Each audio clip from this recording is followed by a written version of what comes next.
Sanar significa todas aquellas acciones sanadoras de servicio al prójimo, todas las obras de caridad. Poco sirve enseñar muchas cosas de doctrina si al final no anunciamos el corazón de la doctrina, que es el amor de Dios, Cristo que se encarnó, murió, padeció por ti, por mí, por nuestros pecados. Tocar el corazón. Este domingo la liturgia y el Evangelio de Mateo nos traen a Cafarnaúm, nos presentan el escenario, el lugar donde Jesús va a desempeñar la mayor parte de su ministerio apostólico, es decir, la mayor parte de su vida pública va a ser en Galilea, pero específicamente en esta ciudad, en este lugar, en Cafarnaúm. Entonces también he querido venir porque este evangelio es precisamente una presentación e incluso una justificación de por qué Jesús empezó aquí y por qué Jesús predicó más aquí que en otros lugares. Y esto es importante para entender el sentido literal del evangelio y de este pasaje, el hecho de que entendamos que la expectativa era que el Mesías tenía que estar en la capital, tenía que estar en el centro espiritual y cultural del judaísmo, que es Jerusalén.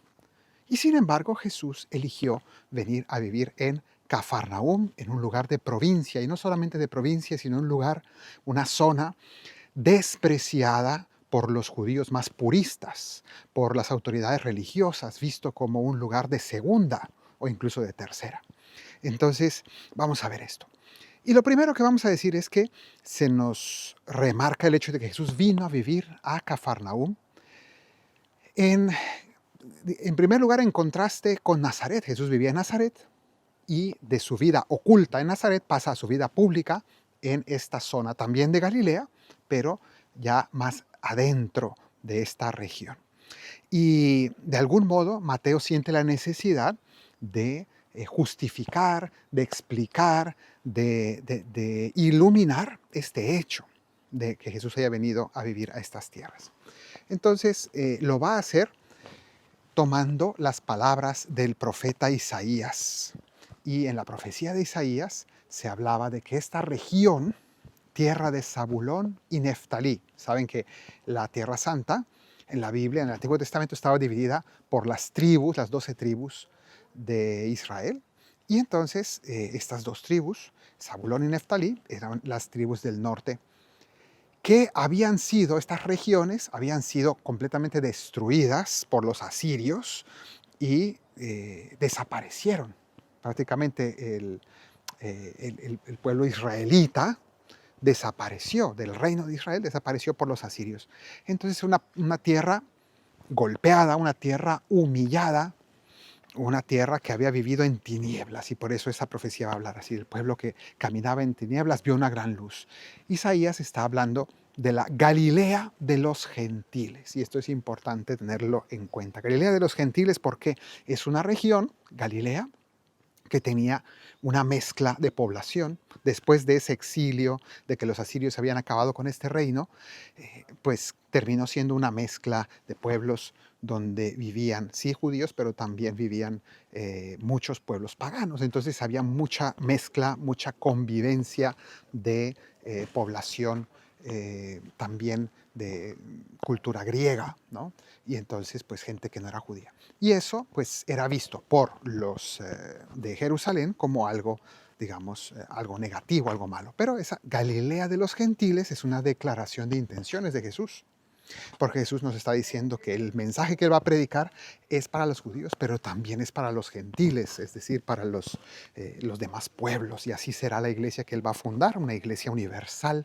Nosotros le llamamos católica, y está en los planes de Jesús que así sea, que todos los pueblos se beneficien, no solamente el pueblo judío de manera individualista. Entonces aquí tenemos este mensaje de algún modo concentrado. Y incluso la profecía de Isaías va a mencionar el camino del mar. ¿Qué es ese camino del mar? Es lo que los latinos, los romanos llamaban la Via Maris en latín.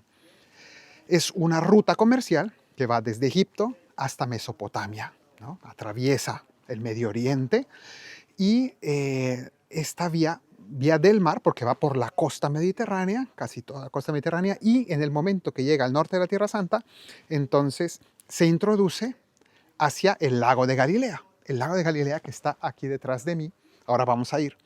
Y llega precisamente a Magdala, por el Valle de las Palomas, el Wadi Hammam, y a partir de Magdala sube ese trozo del lago hasta aquí, hasta Cafarnaúm. Y de aquí de Cafarnaúm ya se va hasta Mesopotamia. Entonces, ¿qué vamos a decir de esto?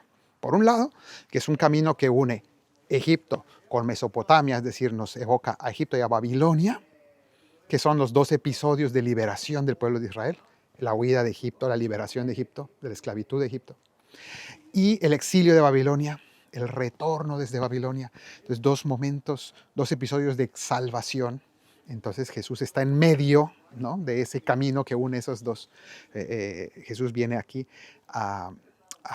de algún modo, actualizar esa liberación. Pero luego también nos hace ver cómo esta ciudad de Cafarnaúm, que está precisamente sobre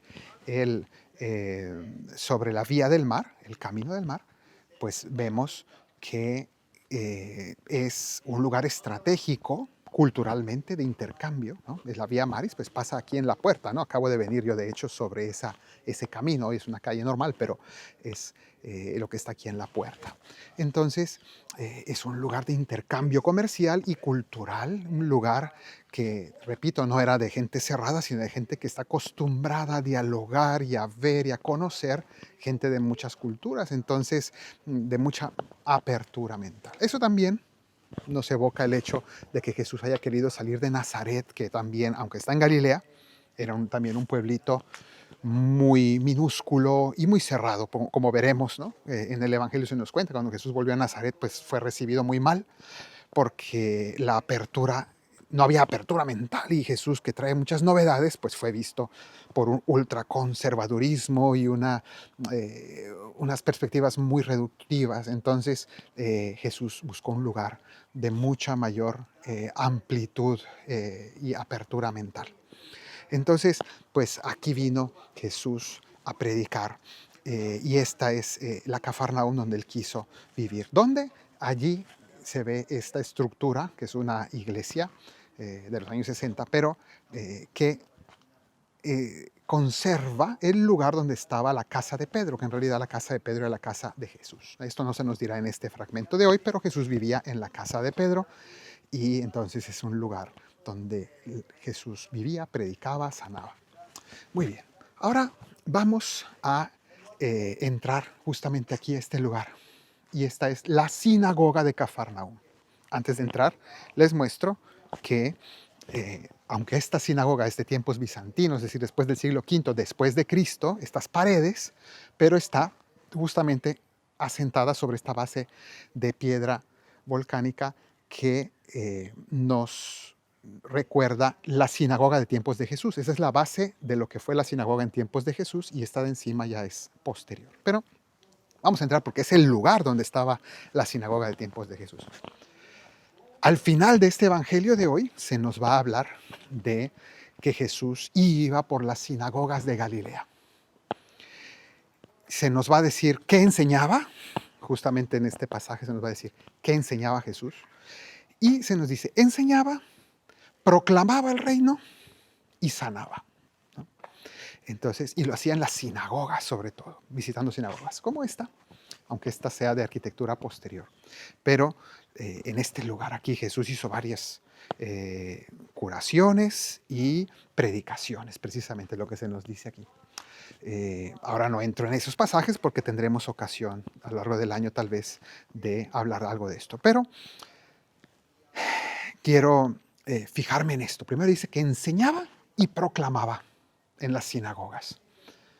Enseñar es lo que tradicionalmente se llamaba la didaje, que significa enseñar la vida cristiana, enseñar la doctrina, catequizar, le llamamos nosotros, ¿no? Que tanta falta hace que los cristianos entendamos, sepamos tantas cosas de la vida cristiana, tantos detalles para nuestra vida, la moral cristiana, la doctrina, los sacramentos, los mandamientos, bueno, tantas cosas. Enseñar. Jesús también mandó a sus discípulos ir y enseñar, ¿no? Enseñando a guardar todo lo que les he mandado.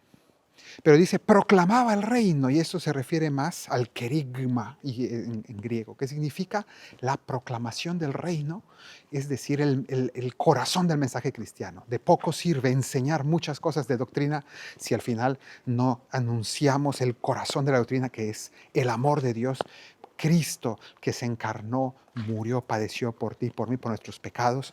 Tocar el corazón de los cristianos con el mensaje del evangelio. Proclamaba el evangelio del reino, la buena noticia, no solamente enseñar un montón de datos, ¿no? Entonces Jesús enseñaba, sí, pero proclamaba el reino, tocaba corazones, movía, y ahora hablaremos de esto. Y finalmente sanaba, la iglesia sana. La iglesia sana, sí, con el sacramento de la unción de los enfermos, sí, con la oración de sanación también, sí, todo eso. Pero no, sanar significa todas aquellas acciones sanadoras de servicio al prójimo, todas las obras de caridad, todo el trabajo. Es decir, la iglesia no solo habla, también practica y también transforma el mundo con obras. Obras son amores. Entonces, aquí nos hace ver cómo la iglesia tiene que dar testimonio del evangelio, sanando también, no solamente hablando, sino realmente sanando. Y nuestra vida es lo mismo. Entonces podemos hablar, debemos hablar, sí, y enseñar a los demás, pero también debemos sanarlos, cada uno, con nuestras acciones, con nuestra vida, nuestra ayuda. Bueno, hay tantas obras de la iglesia que se dedican a esto, ¿no? Te quiero invitar a unas cosas muy sencillas, pero muy importantes. Primero, a que te suscribas a este canal si no lo has hecho. Si no estás suscrito, es muy importante para que continuemos en contacto. Segundo, es que le des me gusta, porque así ayudas a que se difunda mucho y le llegue a más personas. Tercero, a que comentes aquí abajo y me cuentes qué has aprendido de nuevo, si has aprendido algo, si te ha sido útil, porque a mí me interesa mucho leer tus comentarios. Y por último, también te invito a que visites y te suscribas a mi otro canal que se llama Música para el Alma, Padre Fernando Morales. Vas a encontrar el enlace aquí arriba, porque ahí encuentras mis canciones de cada semana, para que tú ahí puedas tener acceso a todo ese contenido y lo puedas disfrutar. Pero vamos al contenido de ese mensaje. Aquí se nos dice en el Evangelio que Jesús proclamaba ese reino y tal, pero nos dice, ¿cómo predicaba? Dice, convertíos. ¿Estás cerca del reino de Dios? Convertíos. Y esta llamada a la conversión, vamos a hablar acerca de ella. ¿Qué significa esta llamada a la conversión? Conviértanse, convertíos. Muchas veces nosotros entendemos el convertirse como simplemente dejar de pecar, ¿no? Y es verdad, pero no es solo eso, es algo más profundo. La palabra en griego, porque el Evangelio está escrito en griego, la palabra es metanoia, conversión. ¿Y qué significa metanoia? Metanoiete, convertíos, significa cambiar de mentalidad. Cambia tu mente, cambia tu manera de pensar. Este es el mensaje central de Jesús en esta proclamación del Evangelio. Porque a veces le damos un significado puramente moralizante o moralista, que significa que deja de hacer cosas malas, deja de hacer lo que está prohibido, cambia tu manera de obrar, cambia tu conducta. Y desde esa perspectiva, eso es muy pobre. Aquí, en cambio, lo que Jesús está invitando es algo más profundo y es reestructura tu existencia. Esto es, reestructura tu existencia. Si vas a escuchar el Evangelio de Cristo, no te quedes simplemente en decir, bueno, yo ya estoy viviendo de una determinada manera, mi vida está estructurada de un modo, y yo simplemente voy a añadirle un poquito de Jesús, un poquito de Evangelio, leer un poquito de Biblia, y con eso ya estoy feliz, y con eso, pues eso, barnizo un poco mi vida con el mensaje de la Biblia. No. Aquí está diciendo, ¿conoces a Cristo? Ahora reestructura tu vida en torno a Cristo y que ahora Cristo sea el centro de tu existencia. Y entonces es un cambio radical Y todo se tiene que reestructurar y centrar en Él, en su palabra, en su evangelio. Eso es conversión. Entonces es un cambio de mente, significa un cambio de horizonte, es un cambio completo de todo, de todo. Entonces la conversión nos va a hablar acerca de cambiar la mentalidad, y nosotros que estamos llamados a cambiar de mentalidad significa que efectivamente el Evangelio todos los días, no solamente una vez, todos los días tenemos que también replantearnos nuestras ideas y de algún modo darnos cuenta de que nuestra manera de pensar tiene muchas cosas equivocadas y que el Evangelio viene aquí a deshacernos, ¿no? Desestructurar, deconstruir de algún modo nuestra manera de ver el mundo, nuestra visión del universo, y rehacerlo de un modo totalmente distinto. Y de ahí viene el cambio de conducta, del hecho de que cuando yo convierto mi manera de pensar, cambia mi manera de vivir, y entonces dejo el pecado y todo lo demás. Pero eso es una consecuencia lógica del cambio de mentalidad. Bueno, ahora vamos a la playa, porque vamos al siguiente momento que se nos narra aquí, que es el llamado de los primeros discípulos aquí en Cafarnaúm. Bueno, ahora nos encontramos ya junto al lago. Aquí estoy en este atardecer maravilloso que está aquí detrás de mí. Y vamos a hablar un poco acerca de este llamado de los primeros discípulos aquí en Cafarnaúm, junto al lago. Y en primer lugar se nos dice que Jesús, caminando en la ribera del lago, vio a Andrés, Pedro y Andrés. Y a Simón y Andrés los vio y los llamó. Entonces, vemos cómo aquí Jesús rompe ese esquema que existía en aquella época de que era cada uno el que elegía a su maestro. Y no, aquí fue el maestro el que eligió a sus alumnos, a sus discípulos, y quiso llamarlos a que le siguieran. Y entonces esa mirada de Jesús que elige con amor, que Él tiene sus motivos para elegir a cada uno y los llama. ¿Y qué les dijo? Les dijo: vengan en pos de mí y les haré pescadores de hombres. Les llama a seguirle. Y entonces este síganme, este vengan detrás de mí, tiene varias implicaciones. Por un lado, nos dice que el discípulo es aquel que va detrás de Jesús. Jesús siempre va adelante. Y por tanto es un llamado al seguimiento de Cristo. A ir detrás significa al no querer yo imponer mi agenda, sino siempre el ir detrás de los planes del Señor y de sus enseñanzas y de su evangelio, y no de mis ideas. Pero además de esto, seguir a Cristo significa también el hecho de que es irme con Él.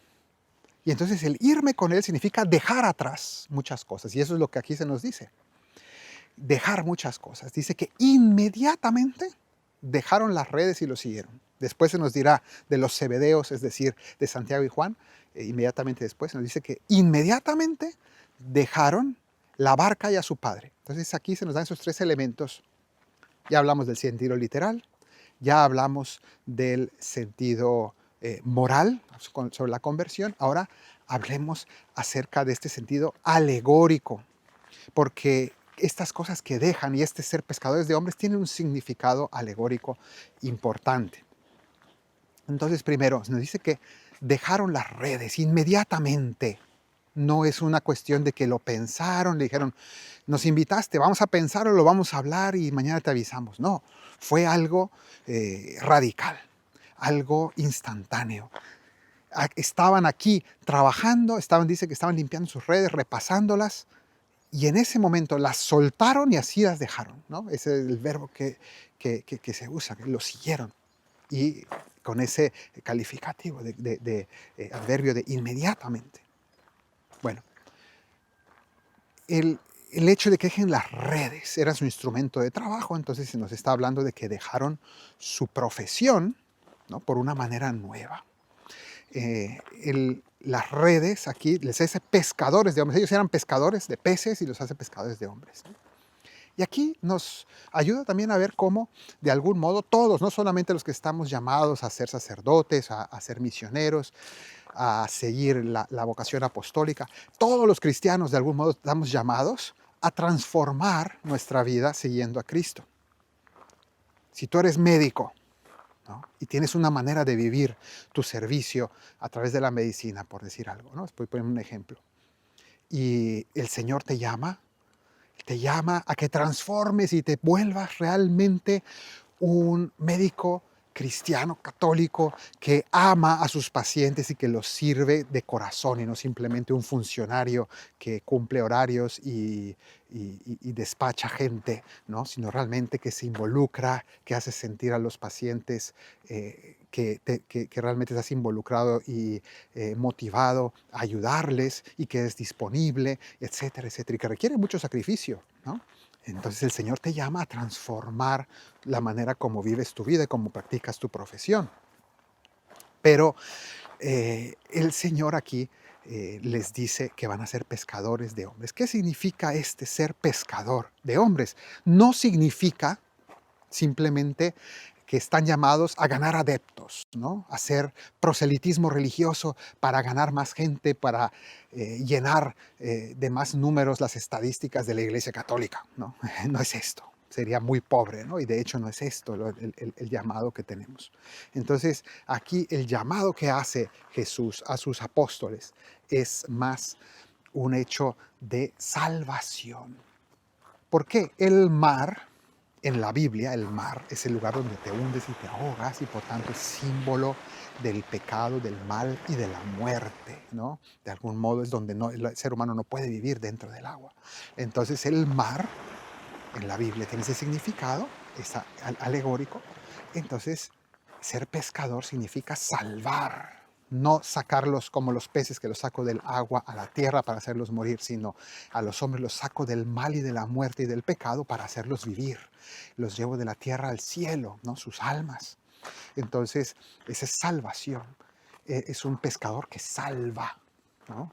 No que estoy llenando yo mis estadísticas, mis números, ya tengo más gente dentro de mi organización religiosa, no, sino estoy transformando vidas, salvando vidas, almas, corazones, para llevarlos a la luz y a la felicidad.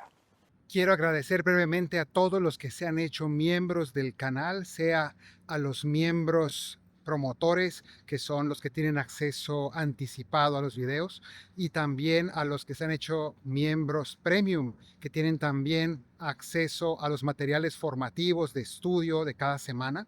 Y les invito a los demás que quieran hacerlo, les voy a poner el enlace aquí arriba para poder integrarse. También en la descripción del video encuentran el enlace para hacerse miembro del canal y así apoyar esta obra y también poderse formar mejor. Gracias. Siguiente significado también, ¿no? Las redes que dejaron ellos, pues es todo lo que me enreda, todos aquellos apegos, ¿no?, que hay que dejar para poder seguir a Cristo, aquellas cosas de las cuales me es difícil arrancar, ¿no?, porque me enredan. Comenzando hoy en día por las redes, muchas veces las redes sociales, ¿no? Cuántas personas, jóvenes y no tan jóvenes, que pierden su tiempo y su vida enredados en las redes, ¿no? Entonces, ¿cómo hacerlas, transformarlas de algo que me enreda a un instrumento de salvación para muchos, ¿no?, que también lo pueden ser? Pero también tantas otras cosas que en nuestra vida nos pueden estar de algún modo impidiendo avanzar espiritualmente y que hay que dejarlas, que hay que saber desprenderse, ¿no? Y además de esto, pues las redes en general, decíamos, ellos cambiaron completamente lo que eran sus ingresos, ¿no?, su sostenimiento de vida, ¿no?, esa pesca, dejaron su profesión. Tantos jóvenes que han dejado sus grandes oportunidades, ¿no?, por sus talentos que el Señor les dio, que pudieron haberlos usado para hacerse ricos, y sin embargo, pues han preferido invertirlos en el Señor y decir, pues yo todos mis talentos los voy a usar para el servicio de Dios, ¿no?, sea como sacerdote o sea como laico, pero ese saber darle al Señor lo mejor que tengo. Luego se nos dice que los zebedeos dejaron la barca y a su padre. Dejar la barca podríamos tomarlo como símbolo de dejar tu comunidad, ¿no? Porque en la barca vas junto con otros, ¿no?, que comparten contigo la vida, tus amigos, tu entorno social, y de algún modo cambian esto por la iglesia. Lo mismo que dejar a su padre, que son los vínculos familiares, ¿no? Dejaron a su padre y realmente es algo duro. Ahora hablaremos del tema, ¿no? Porque para muchas personas es algo que les impide, les frena, ¿no? Sobre todo cuando la familia se opone al seguimiento de Cristo, ¿no? Porque tenían otros planes, porque se imaginaban otra cosa, querían tener al hijo cerca, querían que su hijo les diera nietos, que su hijo... Se habían proyectado otros planes y entonces pues no les gusta, ¿no? Entonces hay esa oposición muchas veces de la familia para que su hijo se dedique a otras cosas y no les gusta. Entonces, dejar a la familia muchas veces o las necesidades prácticas que puedan tener y pues saber desprenderse, ¿no? Entonces, ahí sin irresponsabilidad, pero sí con una cierta determinación y sin apegos, ¿no? De nuevo, tantas cosas que nos apegan. Volviendo a la barca, estamos hablando de que, por poner un ejemplo, en las iglesias antiguas, de algún modo, la nave central, nave significa precisamente una barca, ¿no? La nave central de la iglesia, el techo, era vista como una barca de cabeza, puesta al revés, ¿no? De algún modo la iglesia como la barca de Pedro, la barca en la que vamos juntos con Dios hacia la eternidad. Entonces es dejar una barca por otra. Dejaron su barca aquí en Cafarnaúm porque se iban a una barca mayor, que es la nueva barca de la iglesia. Y así también lo mismo se diga de dejar al Padre, dejar unos vínculos familiares, porque ahora Cristo me otorga una nueva familia más grande, ¿no?, que es la familia de la iglesia y de los discípulos del Señor. Y me llama a formar una nueva familia, como todo ser humano, ¿no? Se nos dice el hombre, por eso el hombre dejará a su padre y a su madre y se unirá a su mujer. Bueno, pues formar una nueva familia. Pues también el que es llamado a ser discípulo está llamado a formar una nueva familia en Cristo, a ampliar su familia, a ampliar sus horizontes. Hablemos finalmente acerca del sentido escatológico de este pasaje, porque también me parece interesante.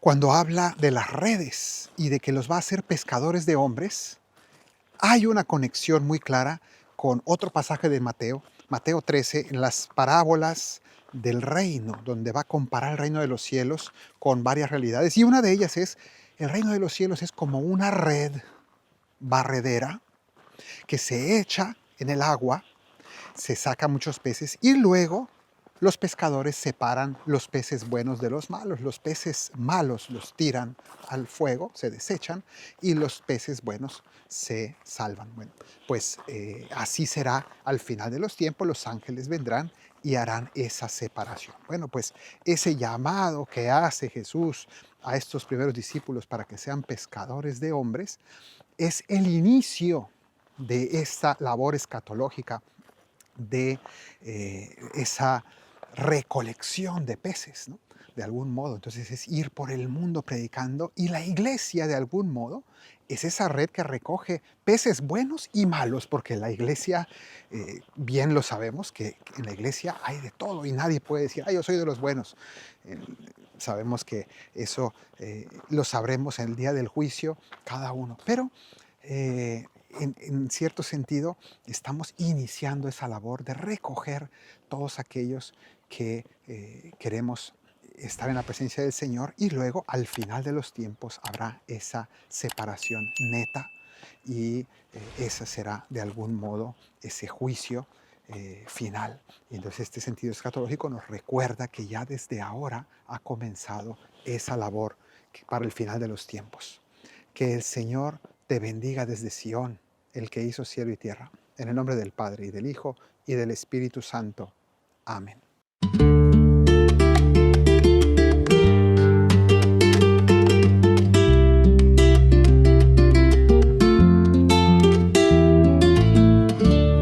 Junto a la orilla del lago, mientras mientras limpiaba las redes, después de no encontrar peces. Junto con Juan y Santiago, la muchedumbre apretuja al maestro que predica, y mientras él les explica, en mi barca se refugia, apartándome del borde.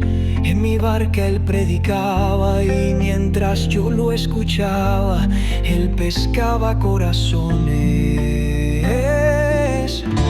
Rema adentro a lo profundo, ve a lo hondo sin temores. Te haré ver cosas mejores si te apartas de este mundo. Tu esfuerzo será fecundo, lanza tus redes al mar, porque hoy te quiero invitar a ser pescador de hombres. Yo te daré un nuevo nombre, conmigo ven a pescar. Elegiste tú mi barca y de una manera nueva me invitaste a que me atreva a confiar en tu palabra. En tu nombre, mi Señor, ahora lanzaré las redes. Yo sé que todo lo puedes, tú eres mejor pescador. Y ahora las redes se rompen, tanta plenitud no he visto. Y aunque no me siento listo, seré pescador de hombres. Rema adentro a lo profundo, ve a lo hondo sin temores. Te haré ver cosas mejores si te apartas de este mundo. Tu esfuerzo será fecundo, lanza tus redes al mar, porque hoy te quiero invitar a ser pescador de hombres. Yo te daré un nuevo nombre, conmigo ven a pescar.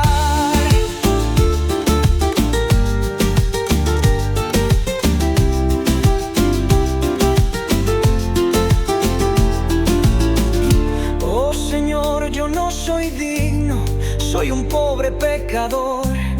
Tengo miedo, mi Señor, del llamado y del camino, pero me dices no temas, porque te basta mi gracia y tu palabra me sacia. Rompes todos mis esquemas, deja todo y ven conmigo. Me elegiste y me llamaste, yo ya no puedo ignorarte. Dejo todo y voy contigo. Rema adentro a lo profundo,